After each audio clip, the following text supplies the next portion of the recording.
Hello दोस्तों, मेरे channel सत्तो journey में आपका स्वागत है। तो आज का ब्लॉग होने वाला है आपके क्वेश्चंस के बारे में। बहुत सारे लोगों के कमेंट आ रहे थे वीडियो सेक्शन में कि अभी मनाली आ सकते हैं कि नहीं आ सकते हैं। अभी तो जुलाई का लास्ट वीक चल रहा है, अगस्त बस स्टार्ट ही होने वाला है। तो बहुत लोग पूछ रहे थे कि हम अगस्त में आ सकते हैं कि नहीं आ सकते। कुछ डेट उन्होंने बताया था, सितंबर में आ सकते हैं कि नहीं घूमने मनाली।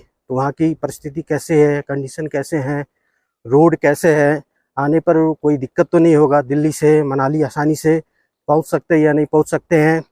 और बहुत सारे लोगों के कमेंट थे कि वो दिल्ली से मनाली होते हुए लेह लद्दाख जाना चाहते हैं। तो रास्ता खुला है कि नहीं खुला है, रोड की कंडीशन कैसी है, दिल्ली से मनाली होते हुए यदि लेह लद्दाख जाएँ तो यही सब जो सवाल आपने पूछा है मुझसे, एक एक करके सबके आंसर करने की कोशिश करूँगा, जिससे आपको आप डिसाइड कर सके आप कि आप मनाली आना चाहते हैं नहीं आना चाहते। हाल फिलहाल सितंबर या अगस्त में आ रहे हैं या उसके बाद आना सही रहेगा। अक्टूबर नवंबर दिसंबर लेट आएँ तो ज़्यादा बेहतर रहेगा, क्या सही रहेगा। तो अभी जो परिस्थिति है उससे मैं आपको अवगत करा दूं। मैं तो रहता हूं मनाली में ही। तो जैसा कि आपको पता ही होगा, जुलाई के सेकेंड वीक में 3 दिन लगातार पूरे हिमाचल में बारिश हुआ, नॉन स्टॉप। तो 3 दिन जो बारिश हुआ ना लगातार हिमाचल में नॉन स्टॉप, उसके कारण क्या हुआ कि जल स्तर बढ़ गया नदियों का। लगातार बारिश हुई, पहाड़ों से जितने भी पानी आते हैं रिस रिस के नदी में ही जाती है। तो मनाली में है ब्यास नदी। तो मनाली तो वैली है, दोनों तरफ पहाड़ है, बीच में नदी बहती है। तो इतना ज़्यादा पानी आया, इतना ज़्यादा सैलाब आया, बाढ़ आ गया नदी में। आज से पहले शायद कहते हैं लोग 95 में आया था, लेकिन इतना नहीं आया था। ये तो काफ़ी ज़्यादा था, इतनी उम्मीद नहीं थी लोगों को। इससे क्या हुआ, जो सड़कें थी उनको काफ़ी नुकसान हुआ। खासकर नेशनल हाईवे जो था कुल्लू से मनाली को जो जोड़ता था, उसकी स्थिति तो बुरी हो गई। लोग था कुल्लू से कसोल वाला रूट में, उधर भी लैंडस्लाइड हुई। साथ ही साथ बारिश के कारण क्या हुआ, बहुत सारा लैंडस्लाइड भी हुआ। लैंडस्लाइड के कारण भी मतलब रोड खराब हो गए, रास्ते टूट गए, बह गए। मतलब बहुत बुरी स्थिति हो गई सड़कों की। खासकर पूरे हिमाचल में, यही नहीं, शिमला की तरफ भी जाएंगे चंडीगढ़ होते हुए, वहाँ भी रोड साइड साइड में धंस गई है, टूट गई है। तो इतनी ज़्यादा बारिश हुई ना, तो सबसे ज़्यादा नुकसान तो सड़कों को हुआ। कनेक्टिविटी इसके कारण बहुत सारे गाँव की टूट गई। तो 3 दिन के अंदर ही है ना जो बारिश हुआ, 3 दिन पहले कोई नहीं सोच सकता था कि ऐसा हिमाचल में होगा। 3 दिन के अंदर ही सब कुछ बदल गया हिमाचल में।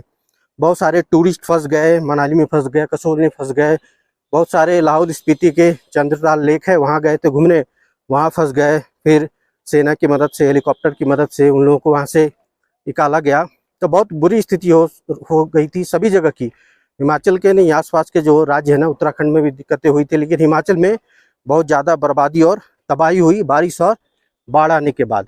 तो अभी जो कंडीशन है रोडों की, पहले नेशनल हाईवे कुछ कुछ इस तरह का हुआ होता करता था, स्मूथ था, बिल्कुल आराम से जा सकते हैं। कुल्लू से मनाली आराम से 1 से सवा घंटे में पहुंचा जा सकता था। हाईवे था मस्त बना हुआ, 2 लेन 4 लेन हाईवे। अब स्थिति इस तरह की हो रखी है कि रोड ही बह गए हैं बिल्कुल। और ये जो टेम्प्रोरी रोड बनाया है सिर्फ गांव को कनेक्ट करने के लिए, एक गांव से दूसरे गांव जा सके, जो जरूरी सामग्री है, सामान उन तक पहुंचाया जा सके, राशन पानी, साग भाजी, गैस सिलेंडर, अस्पताल, वो सब पहुंच सके, कोई बीमार हो रहे हो तो। इस तरह का टेम्प्रोरी हाल हो रखा है। और ये है नेशनल हाईवे का ये हाल हो रखा है। तो सोचिए, जो छोटे छोटे सड़कें हैं, कनेक्टिंग रोड है गांव तक, उनका क्या हाल होगा। तो अब मैं बता दूं, यदि हाल फिलहाल यदि अगस्त और सितंबर में मनाली आना चाहते हैं तो रोड की स्थिति तो काफ़ी बुरी हो रखी है। ये मैं आपको बता दूं, सिर्फ मनाली की बात नहीं है, पूरे हिमाचल में यही स्थिति है। कहीं पर भी आप जाएंगे, जगह जगह से रोड टूटे हुए हैं। अपनी गाड़ी भी लेकर आएंगे, पहले कार से मनाली दिल्ली से 10 से 12 घंटे में पहुंच जाते थे, अब 15 घंटे लगेंगे, 18 घंटे, 24 घंटे, उससे ज़्यादा लगेंगे, कोई गारंटी नहीं है। रास्ता साफ है, टूटे फूटे हैं बहुत जगह, बहुत ज़्यादा जाम लग रहा है। कहीं लैंडस्लाइड हो गया तो 6 घंटे फंस गए, 8 घंटे फंस गए, 12-12 घंटे तक लोग फंसे हुए रहे हैं लैंडस्लाइड में, 24-24 घंटे तक फंसे हुए रहे हैं। तो कोई गारंटी नहीं है आप दिल्ली से मनाली आएंगे, सब कुछ सही रहा तो पहुंच जाएंगे जल्दी, जो भी समय है। और किस्मत खराब रहा तो फिर 24 घंटे, 48 घंटे कितने लगेंगे, इसकी कोई भी गारंटी नहीं है, क्योंकि अभी सड़कों की कंडीशन काफ़ी ख़राब है। दूसरी बात बताऊं कि जो बस चल रही है दिल्ली से, फिलहाल वो सिर्फ कुल्लू तक चल रही है, मनाली नहीं आ रही है, क्योंकि वॉल्वो बस तो मनाली आ ही नहीं सकती है। नेशनल हाईवे बह गया है और जो टेम्प्रोरी रोड है तो उसमें एक गाड़ी जाती है, एक गाड़ी आती है, वो रास्ता नहीं बना है कि उसमें वॉल्वो बसें चल सके। साधारण HRTC बसें चलती है सिर्फ, तो आपको कुल्लू तक आना पड़ेगा और कुल्लू से फिर बस चेंज करना पड़ेगा, मनाली आना पड़ेगा। पहले कुल्लू से मनाली 1-1.25 घंटे में आ जाते थे बस से, अब आएंगे तो 2.5 घंटे, 3.5 घंटे, 4 घंटे भी लग सकते हैं, वो भी साधारण बस में। और टैक्सी लेके आएंगे तो बहुत ज़्यादा किराया चार्ज करेंगे, 3,000, 4,000, 5,000, 6,000, पता नहीं, कोई फिक्स नहीं होता है रेट टैक्सी वालों का। तो वो मनमाना किराया डेफिनेटली वसूलने की कोशिश करेंगे।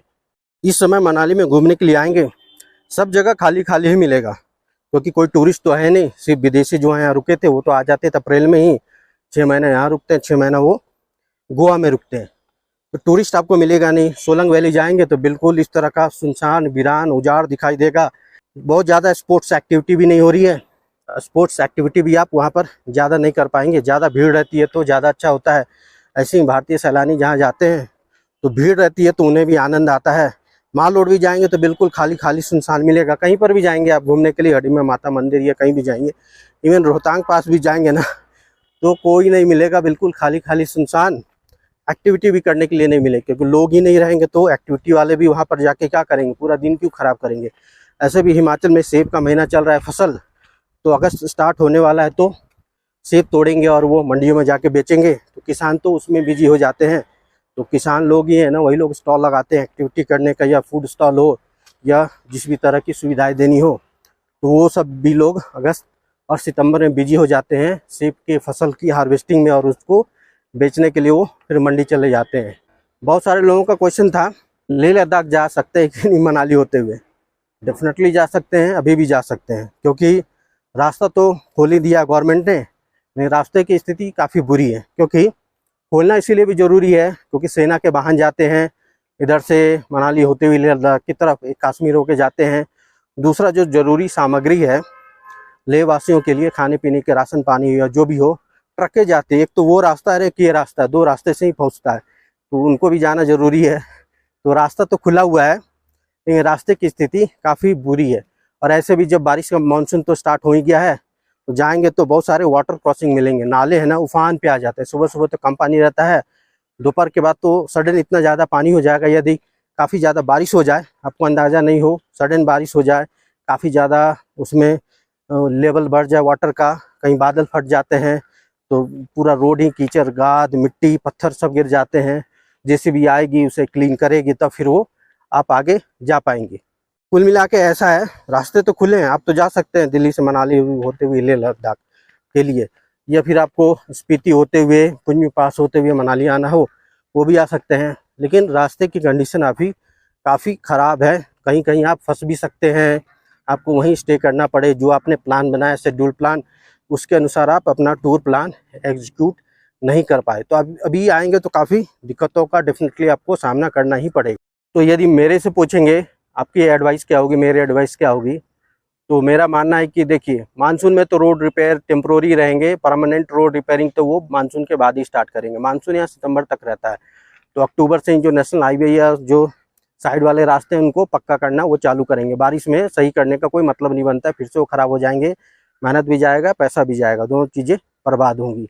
तो आप यदि अक्टूबर के बाद घूमने के लिए आते हैं तो ज़्यादा बेहतर है, क्योंकि बारिश कम हो जाएगी, लगभग बंद जैसी हो जाएगी, तो बारिश नहीं रहेगी, लैंडस्लाइड भी नहीं होंगे, तब तक रास्ता तो ठीक ठाक हो ही जाएगा, जिससे आप आ सकते हैं, जा सकते हैं।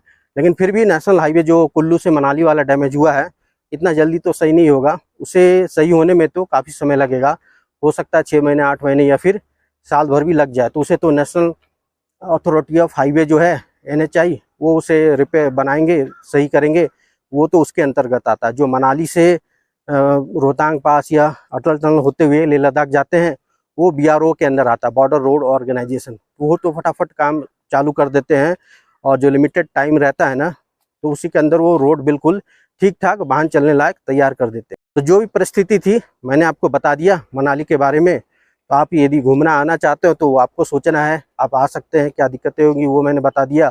और यदि आप बाद में आते हैं, अक्टूबर के बाद में आते हैं, तो थोड़ी कम दिक्कतें होंगी और ज़्यादा परेशानियों का सामना नहीं करना पड़ेगा। उस समय सैलानी भी ज़्यादा आएंगे घूमने के लिए, तो उसमें मन भी लगा रहेगा आपको घूमने के लिए। इस समय तो मनाली की स्थिति ऐसे हो रखी है जैसे कोरोना के टाइम में था, बिल्कुल खाली सुनसान वीरान उजाड़ वही स्थिति हो रखी है। एक भी टूरिस्ट नहीं है, सिर्फ जो इक्का दुक्का विदेशी रुके हैं यहाँ पे परमानेंट वही आपको दिखेंगे मार्केट में, उनके अलावा कोई नहीं दिखेगा। तो आई होप आपको ये इन्फॉर्मेशन और ये वीडियो पसंद आया होगा। तो आप लोग के क्वेश्चन थे इसलिए मैंने आपसे ये सारी चीज़ें शेयर कर दी, जिससे आप अपना मनाली ट्रिप जब भी आप प्लान कर रहे हैं ना, तो इन सारी सूचनाओं को ध्यान में रखते हुए आप अपना मनाली ट्रिप प्लान कर सकें।